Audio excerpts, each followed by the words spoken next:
Suldaan Axmed Suldaan Cabdiraxmaan Suldaan Diiriye ayaa qoraal uu Facebookiisa soo dhigay barta uu ku leeyahay baraha bulshada ayaa waxa uu si adag ugu jawaabay hadal ka soo yeedhay maalintii shalay ugaas Cabdiraxmaan ugaas Khaliif iyo Suldaan Cabdiraxmaan Suldaan Duulane waxaana u dhignaa qoraalka uu soo dhigay bartiisa Facebook suldaanku sida tan: maanta waxaan doonayaa inaan jawaab kooban ka bixiyo odayaal magaca kuumade ku hadlayay shalay oo kala ahaa ugaas Cabdiraxmaan ugaas Khaliif iyo Suldaan Cabdiraxmaan Suldaan Duulane.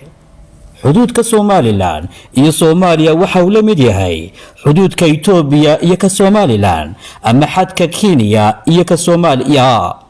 cid wax ka bedeli kartaana ma jirto. waxaase nasiib darro ah odayaal dhaqameed ku hadlaya magaca kuumade in ay qabiilka aynu isku haybka nahay la soo fadhiistaan TV ummadda oo dhammi ay daawanayso.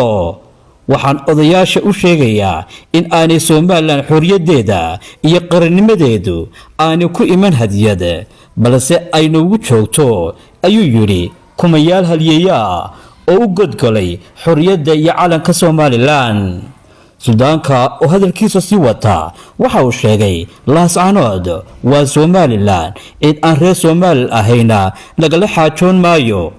haddaanu nahay ummadda reer Somaliland waxaanu ku baaqaynaa, ayuu yidhi, in shanta Soomaaliya mid waliba Ilaahay halkeeda ku barakeeyo. waxaan leeyahay ha laga waantoobo in maalin walba hayb qabiil ayaa xad caalamiya lagu bedelayaa. rag odayaal ahi ay warbaahinta la soo fadhiistaan, ayuu hadalkiisa ku soo gabagabeeyay. Suldaan Maxamed Suldaan Axmed Suldaan Cabdiraxmaan Suldaan Diiriye, suldaanka guud ee beelaha Subeer Awal.